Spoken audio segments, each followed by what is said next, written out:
Okay, let's change the problem a little bit from the last one. Suppose you want to go from point A to point C. You want to know the number of paths that you can take, just like the last problem. And you're going to go in the most efficient way. That is, you won't go up 3 and then go down 2. You could have just gone up 1 then. But here's the difference. You need to go to point B. You need to pick up your friend Betty. So the question is, how many ways can you go from A to C and pass through B? Now, let's just motivate this a little bit. Let's say for the moment it's 20 ways. Well, let's not use that bigger number. Suppose there's 3 ways of going from A to B. And say 2 ways from going to B to C. So to go from A to C, do we add, to find the number of ways to go from A to C, do we add the 3 and the 2? Do we multiply them? Well, suppose that the 3 ways are path 1. Let's go another page. Suppose path 1, path 2, and path 3. That's to go from A to B. And to go from B to C is path Q1 and path Q2.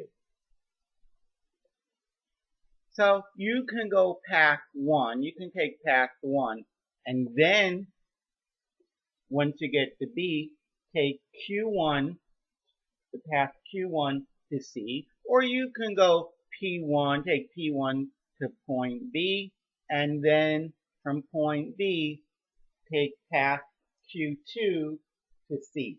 Or you can take path 2 first to point B, and then from point B, take Q1 or Q2. Or you could have started with path 3 to get to point B, and then take path Q1 to point C, or Q2 to get to point C. And as you see, you can do path 1 Q1, P1 Q2, P2 Q2, Q1, excuse me, P2 followed by Q2, or P3 followed by Q1, or P3 followed by Q2. So basically and we get 6. So basically you multiply the numbers. 3 times 2. So if down, okay, so what we want to do is find the number of ways to go from A to B. Number of ways from A to B times the number of ways from B to C. And once we find those numbers, we're okay. So you take a more direct, a friendly route from A to B. You go 1, 2, 3, 4 rights, and 3 ups. So the question is, how many ways can you go 3 rights and 4 rights and 3 ups? So 4 rights and 3 ups. Basically, there's 7 choices to make, and so there's 7 factorial ways of arranging the 4 R's, and there's 3 U's for up. And since 4 letters repeat, the 4 R's repeat, we divide by 4 factorial. The 3 factorial, the 3 U's repeat, you divide by 3 factorial. Okay. By the way, this is the same as 7 choose, just the same as 7 choose 4. And once you get to point B, you can then go 1, 2 to the right, 1, oops, 1, 2, 3, 4 up. So 2 R's and 4 U's. 2 R's and 4 U's. And so we're going to multiply the answers. Number of ways of doing that is there are 6 slots or 6 decisions to make, or you're going to order 6 letters and 2 of them happen to be the same and 4 happen to be the same. And again, this is the same as 6 choose 2. You're going to choose the 2 R's from the 6 and put U's elsewhere. And here's your answer. And we can get an exact answer. And in the back of the book is more friendly to put it that way. That way one can see, oh, there's 7 decisions or 7 turns and 4 of them are right. Or there are 7 decisions to make and 4 of them are right and 3 are off. And then that means times, and then that should be factorial. There are 6 decisions to make.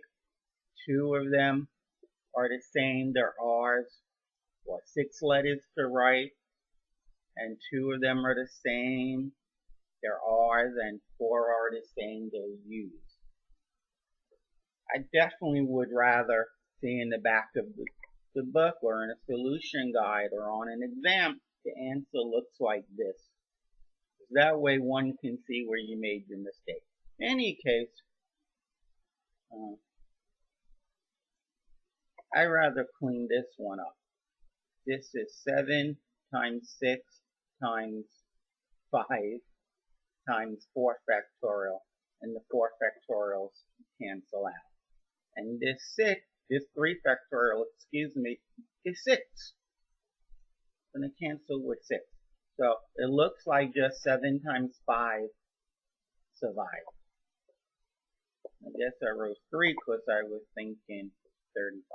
I'm going to multiply that by 6 factorial is 6 times 5 times 4 factorial. The 4 factorial is killed off. 2 factorial is 2, which goes into the 6 3 times. So we get 3 times 5. And this is 35 times 15. Well, 35 times 10 is 350. And 35 times 5 is going to be half of that. Or how I would probably do it is 5 times 30 is 150, plus 25 more is 175. And when you add those two numbers, you get 525 different ways. So there are 525 different ways if you're going to stop off at B's house, at Betty's house, to pick her up. Now, just for comparison, what if you didn't go to pick up Betty? What if you just wanted to know the number of ways of going from A to C? So, the number of ways from A to C. What's that going to equal? Well, I know that going through B happened to be one of those paths from A to C. I went 4 to the right and 2 up. So it's 6 R's. I have to go to the right 6 times. And it's 3 ups and then 4 ups. That's 7 ups. And if you look back at the graph, it's exactly the same. We can go, say, up. We go up 1, 2, 3, 4, 5, 6, 7. And then we go 1, 2, 3, 4, 5, 6 to the right. So 7 ups and 6 to the right. That's exactly what I have. So there are 13 letters to write down. That is like one path would be R, R, R, U, U. Let me say, do the space, let me put some R's there. So I've written down 5 R's, I write down a 6 R and 7 U's. 5, 6, 7. That means first I go to the right, then I go to the right again, then I go to the right again, then I go to the right again. In fact, I go to the right 4 times in a row. Then I go up 5 times in a row. Then I go to the right I go up 2 times. So let me say it again. First I go to the right 2 times, then I go up 2 times, then I go to the right 1 time, and then I go up 5. That's one path. By how many different ways can you arrange those 13 letters? 13 factorial ways. But wait a minute, 6 of them are R's, and 7 of them are U's. Now, why do I get the impression that this might be harder to calculate? So basically, you're going to get 13 times 12 times 11 times 10 times 9 times 8 times 7 factorial. Divided by 6 factorial, which is 6 times 5 times 4 times 3 times 2. I won't write the 1 times 7 factorial. And that's going to cancel out. So let's see what we can kill off. 6 times 2 is 12.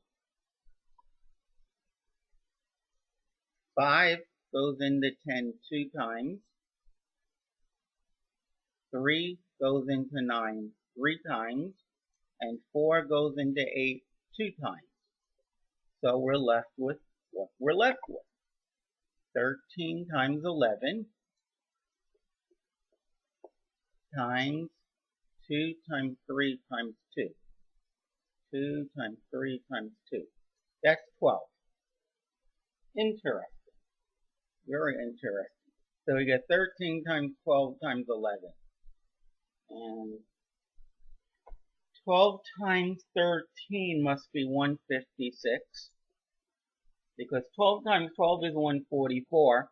But I want to add another 12. I want to add 13 of them. Times 11. Well, that's pretty doable. You just line them up differently. So you get 1716. Okay. So that's the number of ways of going from A to C. So now, a very good question at this point is, what is the probability of going through A? Going through, I meant to say point B. So you're going to go from A to C, and there are, minus some silly calculation mistake, 1,716 different ways of going from A to C, and 525 of those ways actually do go through point B.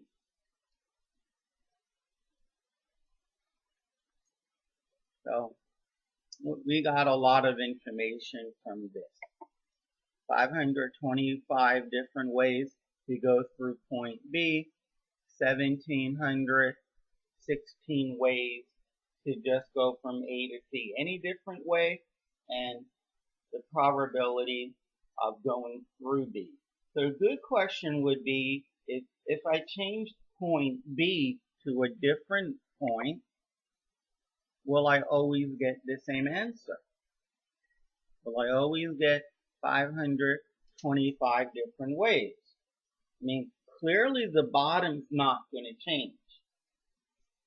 Because whether you go through this point B or that point B, the number of ways of going from A to C, whether you pass through B or B prime or not, is 1,716 ways. So actually, that generates another question. What's the probability of not going through point B? Well, there's 1,716 ways. How many ways are not going through B? Well, I know that's how many you can go in all, and then I take away the 525 ways that go through B. And this is going to be 1190. Oh, getting tired. Let's just work it out. I don't know why I don't see this. 525, 981, 1189 out of 1716. So 16, 17.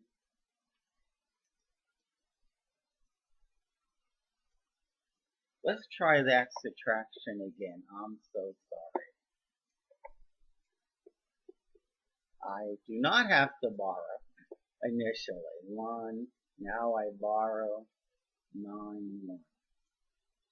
16, 17, 16.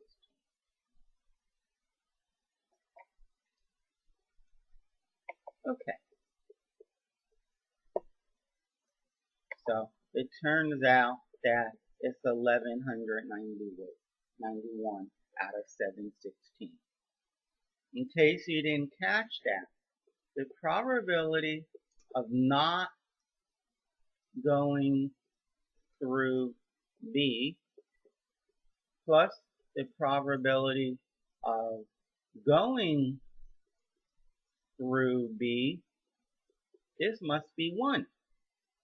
So bringing this to the other side, the probability of not going through B is going to be 1 minus the probability of going through B.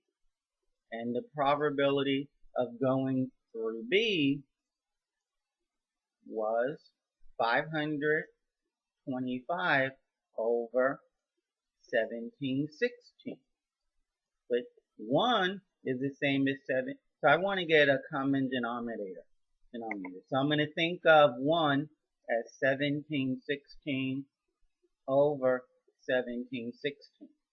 So the bottoms are the same, and I do top minus top. And I get 1191 over 1715. So that's 2 ways of figuring out the probability of not going through a given point.